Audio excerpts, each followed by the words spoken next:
जी sir, जी sir. तो हुँ, sir सबसे पहले तो आपका बहुत-बहुत स्वागत है।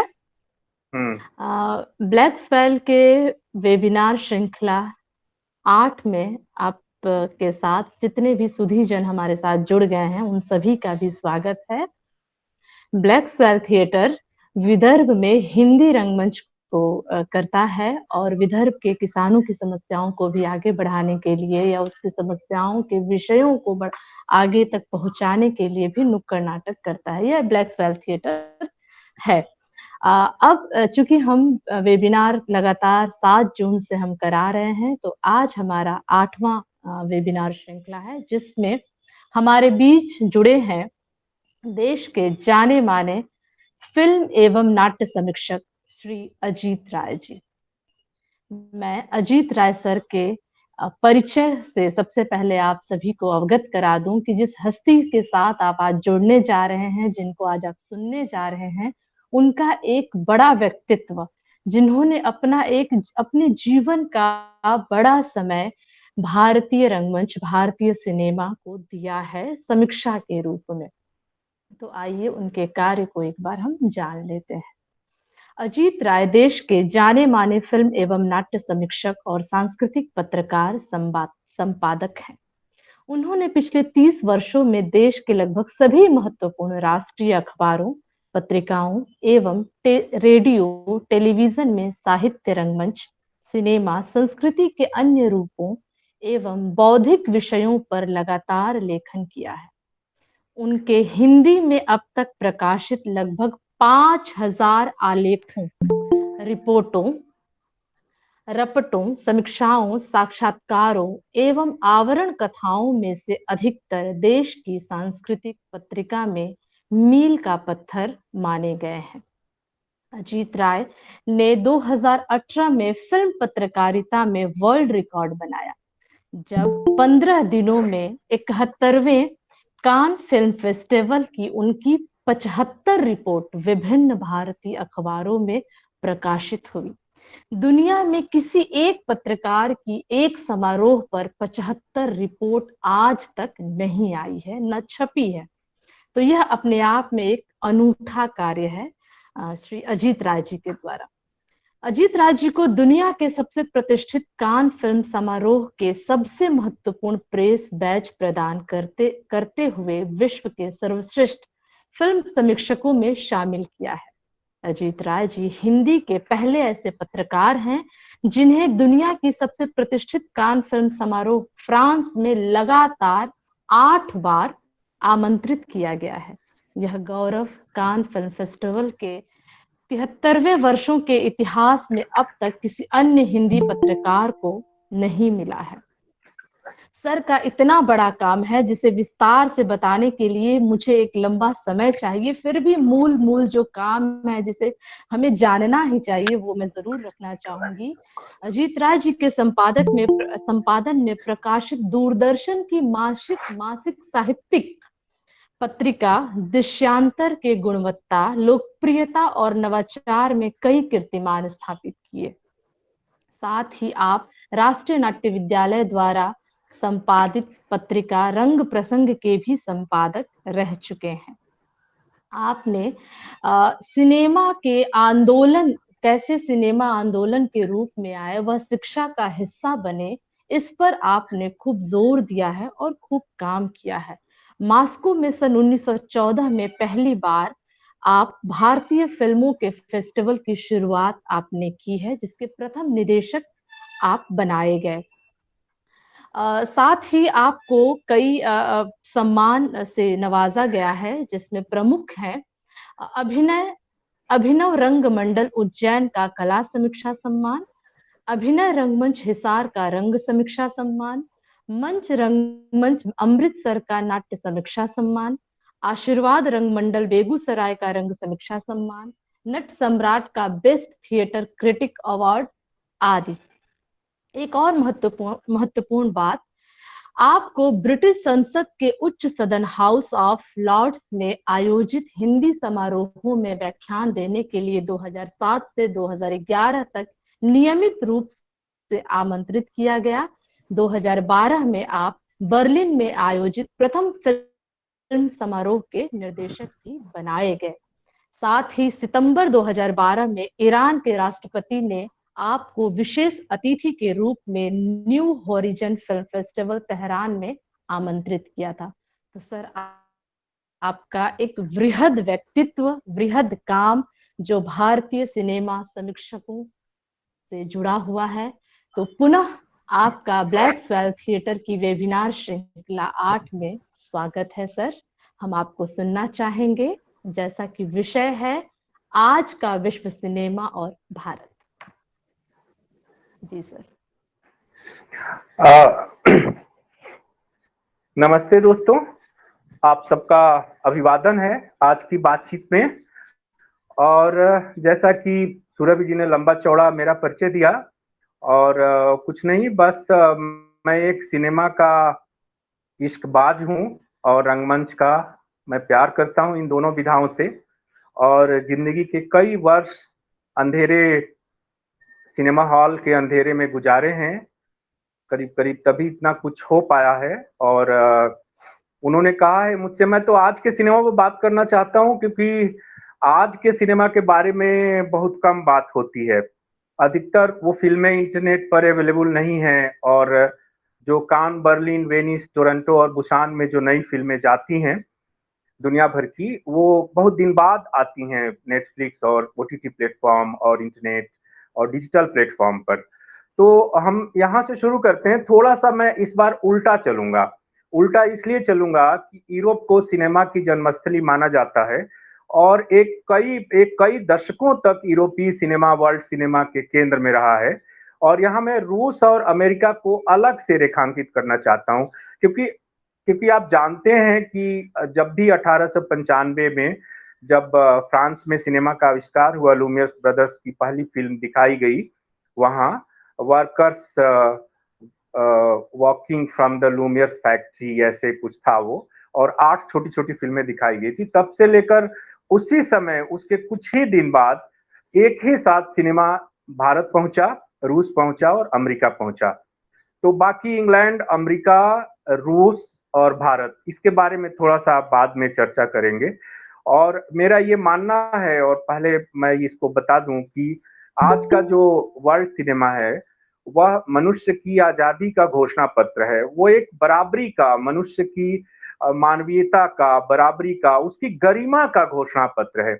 इसलिए दुनिया के जितने भी बड़े फिल्म फेस्टिवल्स हैं, वो दुनिया भर में जो फिल्मकार जान की बाजी लगाकर फिल्में बना रहे हैं, सामाजिक और जन सरोकारों से जुड़े हुए जो फिल्मकार हैं, उनको वो बहुत संरक्षण देते हैं और उनके साथ खड़े दिखाई देते हैं। चाहे वो लेबनान में हो, चाहे वो इजिप्ट में हो, चाहे वो साउथ अफ्रीका या ब्राजील में हो, या यहाँ तक कि रूस में भी आजकल जो खबरें आ रही हैं और जिस तरह से वहाँ प्रतिबंध कड़े किए जा रहे हैं, तो ऐसा है। तो इसलिए वो इतने बड़े फिल्मकार हैं और इतनी उनकी फिल्में जानी जाती हैं। तो चलिए आज हम एक एक एक मैं बहुत ही तारिक मसूद की फिल्म है बांग्लादेश की, उससे बात मैं शुरू करना चाहता हूँ।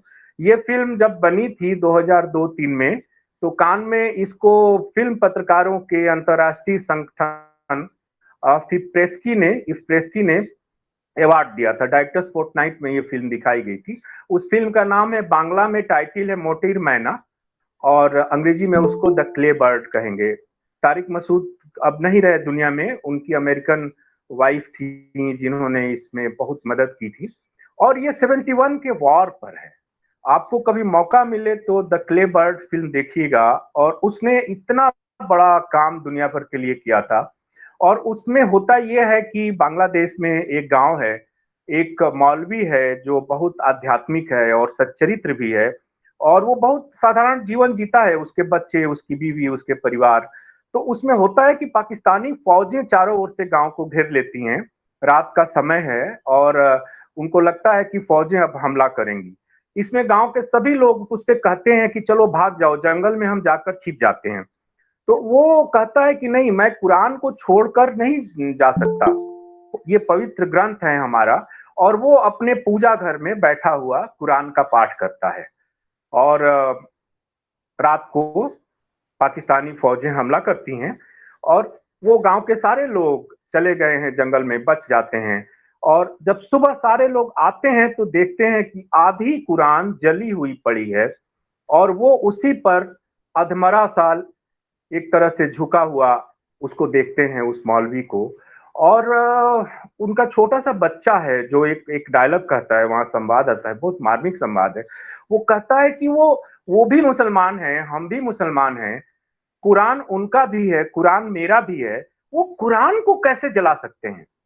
यानी कि ये इतना बड़ा। और यही फिर मैं आपको शिफ्ट करूंगा कि जान जाकुब कोल्स्की एक पोलैंड का फिल्मकार है जिसकी एक फिल्म है 2010 में, वेनिस। वेनिस एक बच्चे के माध्यम से, वहां भी एक बच्चा है और वेनिस में जो हिटलर की नाजी फौजें हैं और वो एक पियानो बजाने वाला आदमी है जो पियानो वायलिन वायलिन बजा रहा है और वायलिन बजाते हुए, और वो हिटलर का जो नाजी सैनिक है उसको चिढ़ होती है और वो उसको गोली मार देता है। तो वो छोटा सा बच्चा अपने पिता से कहता है कि जर्मन भी क्रिश्चियन है, हम भी क्रिश्चियन हैं, फिर एक क्रिश्चियन एक दूसरे क्रिश्चियन को कैसे मार सकता है। ये अजीबो गरीब दास्ताने सिनेमा आपके सामने रखता है। तो क्ले बर्ड बहुत ही इंपॉर्टेंट फिल्म थी और उसके बाद बांग्लादेश के सिनेमा में एक बहुत नया उछाल आया। ठीक उसी तरह जैसे शोएब मंसूर की फिल्म पाकिस्तान की बनी थी, पाकिस्तानी हैं, उनकी फिल्म थी खुदा के लिए, और खुदा के लिए और उससे पहले जब सफेद पानी, दो फिल्में पाकिस्तान की बहुत चर्चित हुई हैं। और इस तरह से आगे उसी तरह से उसके बाद वहां सिनेमा के निर्माण में और चीजों में बहुत उछाल आया। तो दुनिया भर के फिल्मकार वो किसी भी बाउंड्री को नहीं मानते। और फिर मैं जंप करूंगा, आपको जंप कट में ले चलूंगा जब असगर फरहादी को ऑस्कर अवार्ड मिला। जब बात मैं कई बार कह चुका हूं सबसे, तो असगर फरहादी ने ट्रंप की नीतियों के विरोध में वहां जाने से मना किया, प्रोटेस्ट में वो नहीं गए और उन्होंने नासा के एक ईरानी मूल के साइंटिस्ट को भेजा और उसने द सेपरेशन पर, जो सेपरेशन पर नहीं, सेल्समैन पर जो मिला था अवार्ड, सेपरेशन पर भी ऑस्कर उनको मिला था, असगर फरहादी को। तो वहां से फिर वो कहता है नासा का साइंटिस्ट कि जब हम अंतरिक्ष से इस दुनिया को देखते हैं तो ये पृथ्वी इतनी सुंदर दिखाई देती है और हमें राष्ट्रों की सीमाएं नहीं दिखाई देती हैं, सारी दुनिया एक ऐसे गुलदस्ते की तरह दिखाई देती है। और आज कोरोना काल में हम देख रहे हैं कि कोरोना ने बिना किसी वीजा और पासपोर्ट के सारी दुनिया को अपनी चपेट में ले लिया है। चलिए आगे बढ़ते हैं एशिया के सिनेमा के बारे में। तो फिर हम चलते हैं जापान। और जापान में जो अभी तो दो फिल्मकार हैं जिनकी बड़ी चर्चा है और जिनका जादू पूरी दुनिया पर बोल रहा है। एक एक जो जापान की फिल्मकार हैं नाओमी क्वासे। नाओमी क्वासे बहुत ही यंग फिल्म मेकर हैं और उनकी कई फिल्में कान, बर्लिन, वेनिस में दिखाई गई हैं। और दूसरे हैं ये हैं ईरा कोरे कोरे ईडा हीरो काजू। कोरे ईडा हीरो काजू, उनके नाम थोड़े से अजीब होते हैं। उनकी फिल्म शॉप लिफ्टर को कान में 2 साल पहले बेस्ट फीचर फिल्म का पाम डोर अवार्ड मिला था। और ये शॉप लिफ्टर को फिर और दक्षिण कोरिया के जो दो फिल्म मेकर इस समय बहुत महत्वपूर्ण हो गए हैं, एक तो बॉन्ग जून हो जिसकी फिल्म पैरासाइट के बारे में बहुत ज्यादा बताने की जरूरत नहीं है, लेकिन पैरासाइट और शॉप लिफ्टर ये फिल्में इसलिए महत्वपूर्ण है कि एशिया की दो सबसे बड़ी अर्थव्यवस्था, एक तो बहुत बड़ी इकोनॉमी है एशिया की और दूसरी जापान बहुत बड़ी इकोनॉमी। जापान तो साउथ कोरिया से, जापान तो G5 के में आता है और वो डेवलप कंट्री माना, एशिया का अकेला ऐसा देश है जो डेवलप कंट्री माना जाता है। और अमेरिका, रूस, ब्रिटेन, जर्मनी, फ्रांस और इनके साथ उसकी गिनती होती है। तो वहां गरीबी कैसे फैल रही है, ये ये गरीबी कैसे फैल रही है उन दो देशों में जो सबसे बड़ी अर्थव्यवस्थाएं हैं, लोगों को जिंदा रहने के लिए क्या क्या कर्म नहीं करने पड़ रहे हैं, इस पर वो फिल्में देखती हैं। तो सिनेमा, जैसे हम हिंदी में कहते थे कि जहां न पहुंचे रवि वहां पहुंचे कवि, तो मैं कहूंगा कि आज वर्ल्ड सिनेमा के जो बड़े फिल्मकार हैं वो उन जगहों की ओर हमें ले जा रहे हैं, उन अंधेरों की ओर हमें ले जा रहे हैं जहां हमारी दृष्टि आमतौर पर नहीं जाती है। तो जापान में, और जापान की एक बड़ी परंपरा रही है। 1955 एक ऐसा काल था जिसमें एशिया ने वर्ल्ड सिनेमा को एक बड़ा चैलेंज दिया था। चैलेंज इन द सेंस कि एशियाई सिनेमा उस समय केंद्र में आ गया था उसके पीछे 3 बड़े फिल्मकारों का योगदान था। एक तो ईरान का, और ईरान के Mohsen Makhmalbaf, once upon a time cinema उनकी फिल्म थी। और दूसरा अकीरा कुरोसावा, जिसको हम सिनेमा का लीजेंड मानते हैं, उनकी फिल्म थी सेवन समुराई, जो कि 14वीं शताब्दी के जापान पर बनी है। और तीसरे जो थे सत्यजीत रे, हमारे हिंदुस्तान के। ये भारत, जापान और ईरान ने मिलकर वर्ल्ड सिनेमा को एक तरह से अपने एशिया की ओर मोड़ दिया था। और उसके बाद बड़ी हिस्ट्री है, उसमें मैं नहीं जाऊंगा, वो सब आपको मिल जाएगी। मैं वर्तमान पर बात करना चाहता हूँ। तो जापान के शॉपलिफ्टर में होता यह है कि एक परिवार है जो बहुत गरीब है, और उसमें एक बूढ़ी औरत है जिसने अपने माल असबाब और अपने बक्से में पता नहीं क्या क्या छिपा कर रखा हुआ है। जो हमारे गांव में हमारी बूढ़ी काकी दादी सब रखती है ना, तरह तरह के सामान, और उनके मरने के बाद वो खोला जाता है। तो वो परिवार है, उसमें पति है, पत्नी है, उसके बच्चे हैं, और एक और छोटा सा बच्चा अनाथ अचानक सड़क पर उसको मिल जाता है, और वो उसे घर ले आता है, क्योंकि वो अकेले कहाँ छोड़े बेचारे उस लड़के को। और वो, उसके बच्चे क्या है कि परिवार के पास कोई रोजगार नहीं है, कोई आजीविका का साधन नहीं है। और उसके बच्चे, 2 छोटे छोटे बच्चे, एक तो नया आया हुआ है और एक उसका अपना, ये शॉपिंग स्टोर्स जो माल के हैं उनमें से सामान चुराते हैं। शॉप लिफ्टर इसीलिए फिल्म का नाम पड़ा है। और सामान सामान चुरा कर, सबकी आंखें बचाकर वो घर ले आते हैं। और जो चोरी का ये एका, कहीं से भुट्टा, कहीं से चावल, कहीं से आलू, कहीं से छोटी छोटी चीजें, इससे परिवार जिंदा रहता है और परिवार की आजीविका चलती है। तो ये सामान चुराते हैं। और वो एक बार होता यह है कि वो पकड़ा जाता है, एक लड़का, एक शॉपिंग स्टोर में सीसीटीवी कैमरा है। तो एक बच्चा तो बच्चा ही है ना, आखिर वो कितना चालाक हो सकता है। तो एक बार वो भागता है और पुलिस उसका पीछा करती है, और वो पुलिस से बचने के लिए एक फ्लाईओवर से एक पुल के नीचे जंप कर देता है। उसके पैर में चोट आ जाती है गंभीर, और वो सब, और उसको फिर पुलिस की जांच होती है। फिर उसको कहा जाता है ये बिना, क्योंकि जापान तो डेवलप कंट्री है ना, वहां हर नागरिक को पढ़ना लिखना है, ये बच्चे तो पढ़ते लिखते नहीं है। तो फिर वो एक आखिरी दृश्य है जिसमें एडमिनिस्ट्रेशन उस बच्चे को बस में बिठाता है और उसको स्कूल, बोर्डिंग स्कूल भेज रहा है, और शीशे की खिड़कियां बस की बंद है। और उसमें ये उसका पिता, जो कि वास्तविक पिता नहीं है, लेकिन चूंकि काफी दिन से वो उसके साथ है तो पिता ही है एक तरह से, तो वो उसको छोड़ने जाता है बस पर, और बस चल देती है, और इसका पिता दौड़ता है बस की ओर, और वो बच्चा पापा पापा पापा पापा बोलता है। ये इतना मार्मिक दृश्य है। और चूंकि वो शीशा बंद है, बस की खिड़कियां बंद हैं, तो वो आवाज उसके उस पिता तक नहीं पहुंचती है। यह शॉप लिफ्टर, इसको अवार्ड मिला था, भारत में ये फिल्म रिलीज भी हुई थी, तो उनको बहुत शोहरत मिली इस फिल्म से। और दूसरी है नाओमी क्वासे। नाओमी क्वासे की कई फिल्में चर्चित रही हैं, स्टिल, द वाटर, एंड, और काफी उनकी चर्चित रही हैं। लेकिन जो सबसे चर्चित उनकी फिल्म की जो मैं चर्चा करूंगा वो है हिकारी। हिकारी का मतलब होता है रेडियंस। रेडियंस मतलब हिंदी में हम कहेंगे चमक। आप देखिए, जापान के लीजेंडरी फिल्मकारों की फिल्मों में जिन अभिनेताओं ने काम किया है, वो और कुछ नए अभिनेताओं को लेकर उन्होंने एक फिल्म बनाई है जिसका नाम है हिकारी। नाओमी क्वासे, नाओमी क्वासे कान में जूरी की प्रेसिडेंट रह चुकी हैं एक सेक्शन में। तो उसमें आप देखिए कि कैसे वो कैमरा मूव करता है, यानी कि एक ऐसा फैशन फोटोग्राफर जो कि अपने जमाने का सुपरस्टार और बिग सेलिब्रिटी रहा हुआ है, वो 60 की उम्र में जाते जाते उसकी आंखों की 90% रोशनी खत्म हो चुकी है। उस फोटोग्राफर को केवल 10% उसकी आंखों की रोशनी बची है। और कैमरा उसमें नाओमी क्वासे ने क्या किया कि कैमरे को 90% डार्क कर दिया, यानी कि अंधा कर दिया कैमरे को 90%, और 10% कैमरा, ठीक उसकी आंखों में जितनी रोशनी बची है कैमरे में भी उतनी ही रोशनी बची है, और फिल्म शूट की जाती है। और होता क्या है कि जापान में, मैंने उसी फिल्म में देखा कि हिंदुस्तान में भी बाद में गोवा फिल्म फेस्टिवल में मैंने सुना कि ये प्रयोग किए गए कि जो लोग विजुअली इम्पेयर्ड होते हैं, यानी कि दृष्टि बाधित लोग जो होते हैं, उनके लिए फिल्मों की अलग से एक वॉइस ओवर कमेंट्री की स्क्रिप्ट लिखी जाती है जापान में। तो कुछ सिनेमाघर ऐसे शोज ऑफर करते हैं दिन भर में, दिन में एक शो, जिसमें केवल दृष्टि बाधित दर्शक वहां पहुंचते हैं।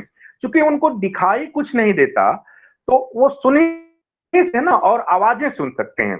तो आवाज भी तो एक दृश्य होती है ना, आवाजों से आप दृश्य का अनुमान लगाते हैं।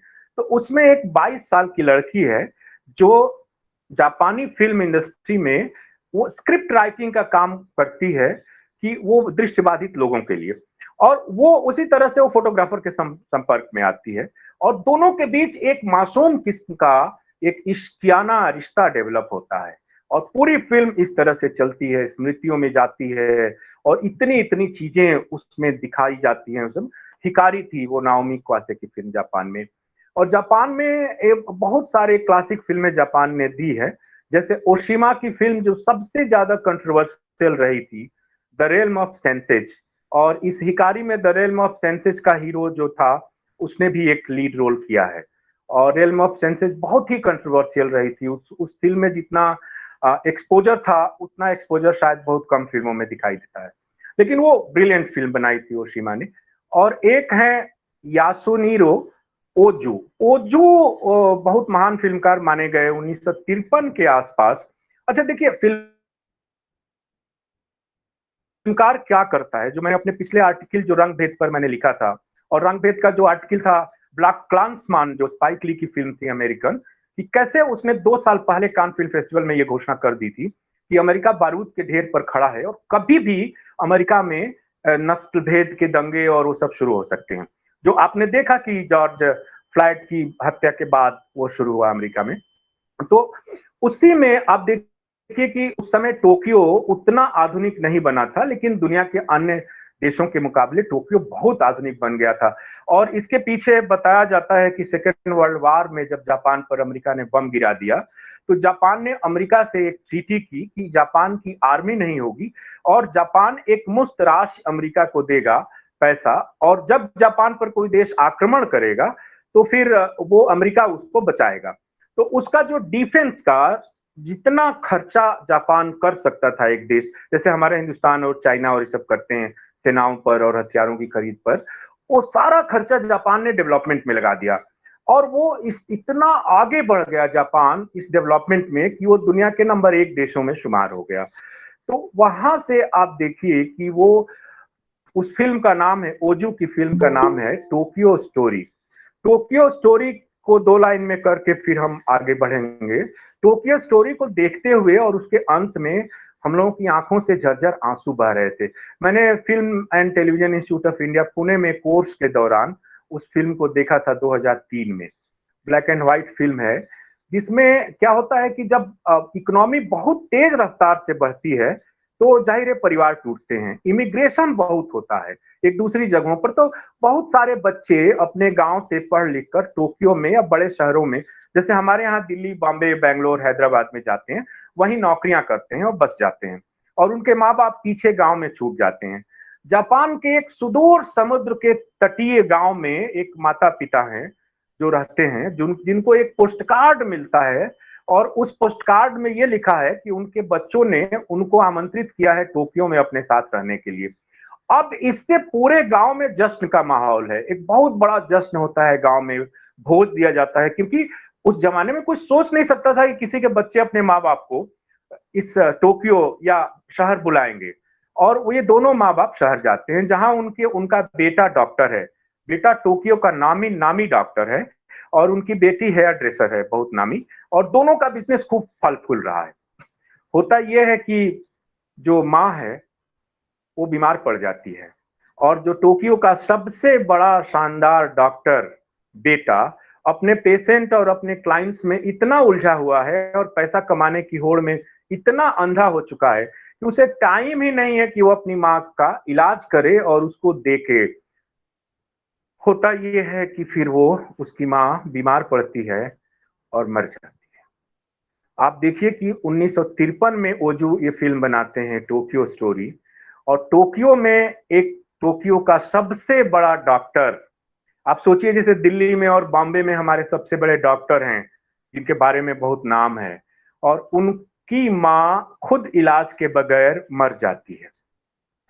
उसके बाद वो बूढ़ा आदमी जो उनका पिता है, वो अपना माल असबाब एक ट्रंक में भरता है, बोरिया बिस्तर बांधता है, और गांव लौट आता है और गांव आकर वो बंद घर का ताला खोलता है और फिल्म वहां खत्म होती है, टोक्यो स्टोरी। तो ये टोक्यो स्टोरी इतने बड़ी बड़ी फिल्मों वाले देश जापान में बहुत सारे फिल्म मेकर हैं और आज वो बहुत कमाल की फिल्में बना रहे हैं।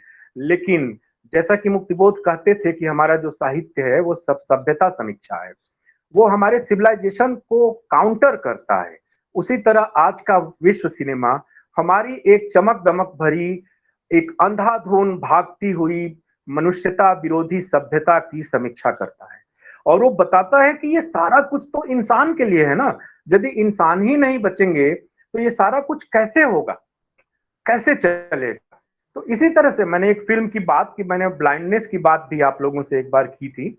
और ब्लाइंडनेस जो कि ब्राजीलियन डायरेक्टर है जिसने अमेरिकन हॉलीवुड में वो फिल्म बनाई थी, और वो जूजे सारामागो पोर्तुगीज राइटर हैं जिनको नोबेल प्राइज मिला था इस उपन्यास पर। 95 का ये उपन्यास है ब्लाइंडनेस, और इस पर 2008 में 7-8 में फिल्म बनी थी जिसमें पूरा शहर अंधा हो गया है। जैसे कि कोरोना की महामारी है ना कि वो संक्रमण फैलने लगा और इतने सारे लोग हो गए दिल्ली बॉम्बे में, उसी तरह वो एक ऐसे शहर की कल्पना की गई है जिसमें बहुत उन्नत शहर है जहां सोना चांदी कारें महंगे सामान अयासी की चीजें बिल्डिंगें सब कुछ हैं। लेकिन यदि आप अंधे हो गए तो फिर ये ऐश्वर्य आप भोग ही नहीं सकते। आप देख रहे हैं तभी तो ये सुंदरता है, तो आप कुछ नहीं देख सकते। और वो फिल्म है ब्लाइंडनेस। उसी तरह से पूरा वर्ल्ड सिनेमा इस समय हमें उन गलियारों की ओर ले जाता है और वो बताता है कि अंततः मनुष्यता ही जीवित रहती है।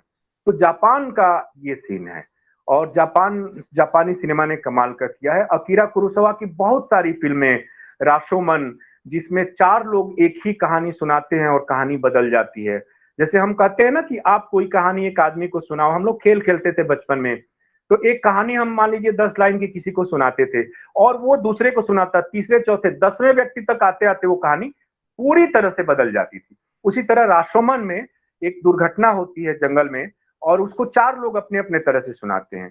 उसी तरह उन्होंने अकीरा कुरोसावा ने, जिनको 7 समुराई जो बहुत प्रसिद्ध फिल्म थी उनकी, और भी कई फिल्में उनकी बनी हैं, उस पर मैं नहीं जाऊंगा क्योंकि मुझे आज के वर्ल्ड सिनेमा पर ज्यादा बातचीत करनी है। तो चलिए हम जापान से थोड़ा सा और साउथ कोरिया चलते हैं। तो साउथ कोरिया में पैरासाइट पर मुझे ज्यादा बोलने की जरूरत नहीं है। पैरासाइट को इस बार 4 ऑस्कर मिले मेन कैटेगरी में, जो 92 ईयर्स की ऑस्कर पुरस्कारों की हिस्ट्री में पहली बार हुआ कि किसी नॉन इंग्लिश फिल्म को इतने मेन कैटेगरी में अवार्ड मिले, 4 अवार्ड मिले। और पैरासाइट भी वही उसी तरह गरीबी की और अमीरी की और दोनों के बीच की खाई की बात करती है। तो वो बोंग जून हो की फिल्म है। लेकिन किम की डुक की 2 फिल्मों के बारे में जरूर बात करूंगा। किम की डुक की जो क्लासिक फिल्म है वो है spring, winter, fall and spring. ये बहुत उम्दा फिल्म है। लेकिन जो उनकी ताजी फिल्म है human space time and human, अब देखिए human space time and human की कहानी इतनी दिलचस्प है कि उसमें जैसे क्रूज होते हैं ना, बड़े बड़े पानी के जहाज, और क्रूज में हम सफर करते हैं। हम कई बार क्रूज जो अमेरिका में और यूरोप के समुद्र में पर्यटकों को आकर्षित करने के लिए अच्छे अच्छे ऑफर देते हैं। तो कई बार क्रूज 15 दिन चलते हैं, 1 महीना के लिए आप क्रूज बुक कर लीजिए, 1 महीना आप समुद्र में ही हैं, चलते जा रहे हैं, उसमें भी आपकी मौज मस्ती ऐशो आराम की सारी सुविधाएं हैं। होता यह है कि ये फिल्म हमारी सभ्यता पर करारा तमाचा मारती है मनुष्यों के, और वो कहती है कि मनुष्य इतना जानवर से भी इतना गर्हित और हिंसक प्राणी है कि जब वो जरूरत पड़ती है तो सारे आवरण उतार देता है, तो कितना भयानक हो जाता है। आप देखिए कि उसमें एक बहुत विशाल जहाज है पानी का, और उस जहाज में बहुत सारे पर्यटक हैं, तरह तरह के पर्यटक हैं। मान कि वो जहाज एक पूरा देश है और उस पर जितने लोग हैं वो पूरे देश के नागरिक हैं। Multi character, multi lingual, multi religious, बहुत सारे नागरिक हैं उस पर। और उस जहाज पर फिर वो जहाज चल देता है और 2-3 दिन के बाद वो जहाज अपना अपना रास्ता भटक जाता है और समुद्र में अनंत की ओर चलने लगता है। धीरे धीरे जहाज पर का जितना रसद है, खाना पीना है, उस पर उस देश का राष्ट्रपति भी सफर कर रहा है। और फिर युद्ध शुरू होता है और युद्ध में उसके गुंडे हैं, मवाली हैं, गैंगस्टर हैं, राष्ट्रपति हैं, प्रेमी जोड़े हैं, नए जीवन के सपने सजोए नौजवान हैं और वो आपस में मरने मारने लगते हैं। हालत ये आती है कि लोग एक दूसरे को मार कर उनका मांस खाने लगते हैं क्योंकि उनके पास खाने को कुछ नहीं है। और अंत में एक बलात्कार की शिकार औरत है और वो जहाज अंत में एक ऐसे टापू पर पहुंचता है जहां मनुष्य नाम की प्रजाति नहीं है। एक औरत जो बलात्कार पीड़िता है वो एक बच्चे को जन्म देती है और अंतिम दृश्य में हम देखते हैं कि उसके पास उसके जो प्रेमी है या जो भी उसका बलात्कारी है जो कि मारा गया गैंगस्टर, उसकी पिस्तौल है और वो बच्चा है वो जो थोड़ा सा बड़ा है अभी 5 साल का, और वो माँ की जांघों पर हाथ फेरता है एक कुत्सित भावना के साथ। आप देखिए कि यह हिंदुस्तान में कहा जाता है कि पाप के बीज से पाप उत्पन्न होता है, लेकिन साउथ कोरिया में आप देखिए उसका सबसे बड़ा फिल्म मेकर किम की डुक की film human space time and human, brilliant film है।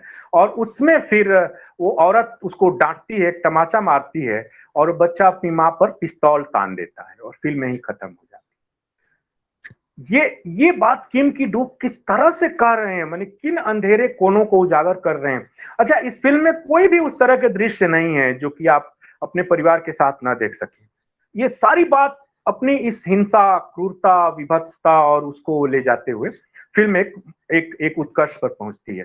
तो साउथ कोरिया इस समय बहुत अच्छी फिल्में बना रहा है और साउथ कोरिया के कई अच्छे फिल्मकार, और इस समय वर्ल्ड में जो थ्रिलर हैं, जिसको हम थ्रिलर कहते हैं, सस्पेंस और थ्रिलर जानरा की फिल्में हैं, वो साउथ कोरिया बहुत अच्छी बना रहा है। तो साउथ कोरिया से फिर एशिया में आइए चीन पर आते हैं। और चीन, हांगकांग और ताइवान, ये 3 देश हैं जो कमाल कर रहे हैं। तो चीन में चीनी फिल्मकार जिसने पूरा कमाल किया और जिसने एक फिल्म बनाई सन 2000 की फिल्म है जिसका नाम है हीरो।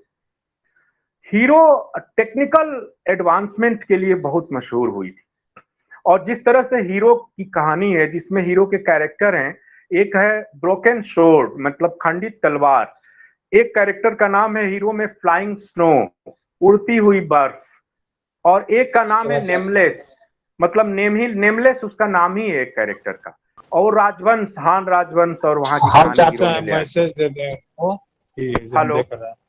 और फिर आप देखिए कि हीरो जियांग इम्यू की फिल्म है और जियांग इम्यू ने एक और फिल्म बनाई थी हाउस ऑफ फ्लाइंग ड्रैगन्स, और इतने इतने 2 फिल्में हैं। और लेकिन चाइना मशहूर हुआ जब अंग ली जो कि ताइवान के हैं, ताइवान को भी आमतौर पर हम चाइना के साथ जोड़ देते हैं, अंग ली ने हॉलीवुड स्टाइल की जो फिल्म बनाई क्राउचिंग टाइगर हिडन ड्रैगन, उसको ये माना जाता है कि अंग ली की इस फिल्म को ऑस्कर अवार्ड मिला था, 2-3 कैटेगरी में 4 ऑस्कर मिले, और ये अंग्रेजी में और मैंडरिन में 2 भाषाओं में बनी थी। चाइना में जो मार्शल आर्ट है, जो युद्ध कला है चीन की पारंपरिक, उसको सिनेमैटिक एस्थेटिक्स में अंग ली ने सबसे पहले बदला था। और उसके बाद इस तरह की फिल्मों की बाढ़ आ गई थी, जिसको एक युद्ध जानरा की फिल्में भी हम कहते हैं कि चाइना में उस तरह की फिल्में वहीं से शुरू होती, अंग ली ने उस तरह से बनाया था। और अंग ली को हिंदुस्तान के दर्शक खास तौर से याद करेंगे, उनकी जो फिल्म थी हिंदुस्तान में जो शूट हुई थी पांडिचेरी में और कई जगह शूट की गई थी, न्यूजीलैंड में और कई जगह, वो थी लाइफ ऑफ पाई, जिसमें इरफान खान ने, आदिल हुसैन ने और हमारे एक नौजवान अभिनेता सूरज शर्मा ने मुख्य भूमिकाएं निभाई थी, और बहुत सारे लोग दुनिया भर के कलाकार उसमें शामिल थे। लाइफ ऑफ पाई उसको भी ऑस्कर अवार्ड मिला था। और अंग ली का बड़ा योगदान है, और अंग ली की लस्ट कॉशन पर मैंने पिछले दिनों लिखा था अभी, और बताया था कि कैसे जापानी सेकेंड वर्ल्ड वार के दौरान जापानियों ने चीन के 2 करोड़ नागरिकों की हत्या की थी, और जापान में और फिर वहीं पर्ल हार्बर और कई चीजें घटित हुई थी। तो वो लोग इतने बड़े गहराई से ये फिल्में बनती है मित्रों कि उनमें इतिहास होता है, उसमें राजनीति होती है, उसमें एक विचार होता है, उसमें ये दर्शन होता है, और ऑफ कोर्स मनोरंजन और एंटरटेनमेंट तो होगा ही होगा, लेकिन जो इन सबका एक एस्थेटिक रचते हैं वो कमाल का रचते हैं। और चीन के 2 एक फिल्मकार और जिनकी मैं चर्चा करना चाहूंगा, जिनको इस समय कान बर्लिन वेनिस ने बहुत महत्व दिया हुआ है, उनका नाम है जिया झंके। जिया झंके की दो फिल्में हैं जिनको बहुत शोहरत मिली है। एक तो है माउंटेन में डिपार्ट, और जिया झंके भी उस सभ्यता को झकझोरते हैं। जिया झंके भी अपनी फिल्मों के माध्यम से ये सवाल खड़ा करते हैं कि चाइना यदि वर्ल्ड का सुपर पावर बन भी गया तो वो कैसा चाइना होगा जहां इंसान ही नहीं बचेंगे। यानी कि सारे नागरिक एक अंधी दौड़ में शामिल होकर, एक हथियारों की दौड़ में, प्रोडक्शन की दौड़ में, इकोनॉमी की दौड़ में, पैसा कमाने की दौड़ में मशीन बन चुके होंगे। और वो अपनी फिल्मों में 30 से 40 साल का टाइम स्पैन लेते हैं जिया झंके। माउंटेन में डिपार्ट में शुरू होती है कहानी एक गांव के छोटे से इलाके से, जहां की कोयले की खदानें हैं, और वहां से एक बिजनेसमैन अपने साम दाम दंड भेद के बल पर आगे बढ़ता हुआ ऑस्ट्रेलिया का बहुत बड़ा मल्टी बिलियनायर अरबपति बन जाता है। और वो अपने बच्चे का नाम रखता है डॉलर। और वो अपनी पहली पत्नी जो वहां उसकी प्रेमिका है, जिसने उससे प्रेम किया था, उसको छोड़कर चला जाता है ऑस्ट्रेलिया। और बाद में वो अपने बच्चे को उससे जबरदस्ती छीन कर ऑस्ट्रेलिया ले जाता है। उस बच्चे बचपन में वो माँ को छोड़कर चला आता है ऑस्ट्रेलिया। और उसकी, जैसा कि होता है कि अमीरों के बच्चे बिगड़ैल हो जाते हैं। और ये बच्चे की कहानी, बच्चे की इतनी मार्मिक कहानी है कि उसके पिता को समय ही नहीं है कि उसको टाइम दे, और उसके पिता को अंग्रेजी नहीं आती। और जो बच्चा है डॉलर, वो चीनी मैंडरिन यानी कि अपनी मातृभाषा में केवल एक शब्द जानता है। वो शब्द है उसकी माँ का नाम। यानी कि आप देखिए कितनी बड़ी कल्चरल क्राइसिस इस फिल्म में है कि ऑस्ट्रेलिया में अंग्रेजी पढ़ाई लिखाई और उस तरह के माहौल में वो मैंडरिन भाषा का एक शब्द नहीं जानता है।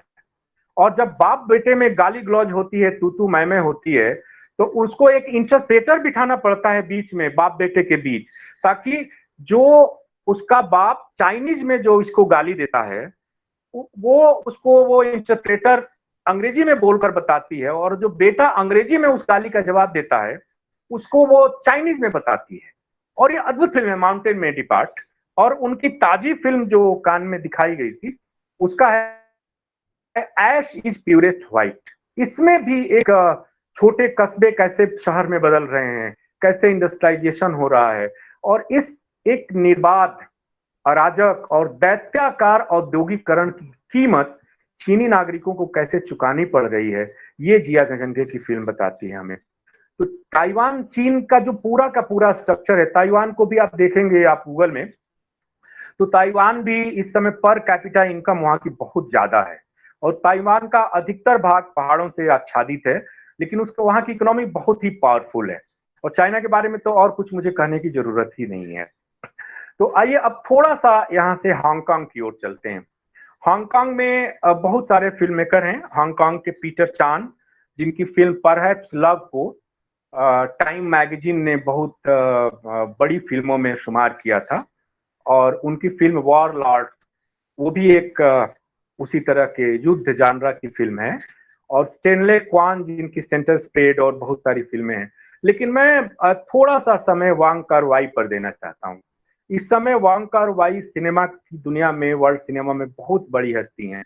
वो इसलिए हैं कि उनकी फिल्म 2000 में आई थी। हालांकि वो बहुत पहले से वांग कार वाई फिल्में बनाते रहे हैं। जैसे अंग ली भी बहुत, अंग ली का हॉलीवुड के सिनेमा में बड़ा महत्व है, लेकिन वांग कार वाई हॉलीवुड नहीं गए।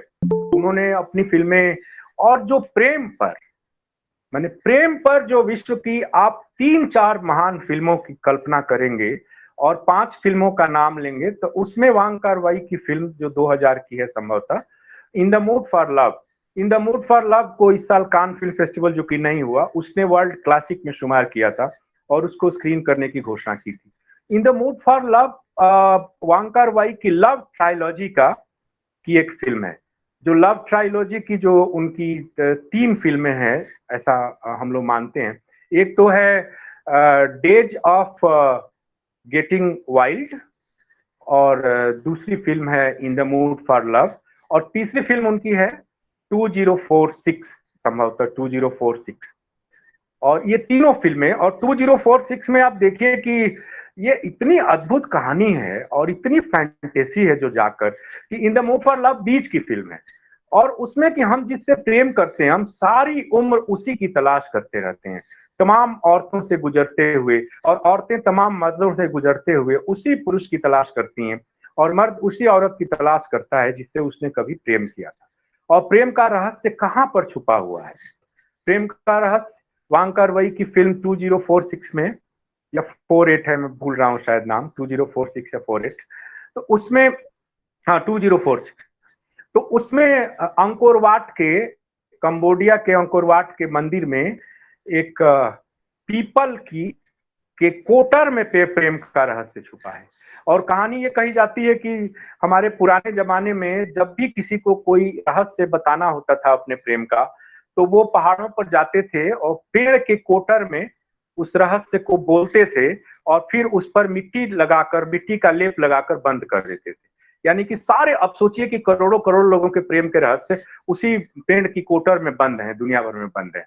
और जिस तरह से इन द 2046 चलती है, और इन द मूड फॉर लव में तो इतना अद्भुत वृतांत उसका है, और इतनी अद्भुत चीजें वो, टोनी लेंग सुपरस्टार टोनी को बहुत सारे अंगली ने भी हमारे यहाँ अमिताभ बच्चन है, सुपरस्टार है चाइनीज और टोनी लेंग, तो बहुत ही है वो, तो वो फिल्मों में टोनी लेंग है, जिस तरह की फिल्में हैं। और वांग कार-वाई अमेरिका में और ऑस्ट्रेलिया में और कनाडा में और यूरोप में वांग कार-वाई को बहुत ही पीछे दीवानगी है उसकी वांग कार-वाई।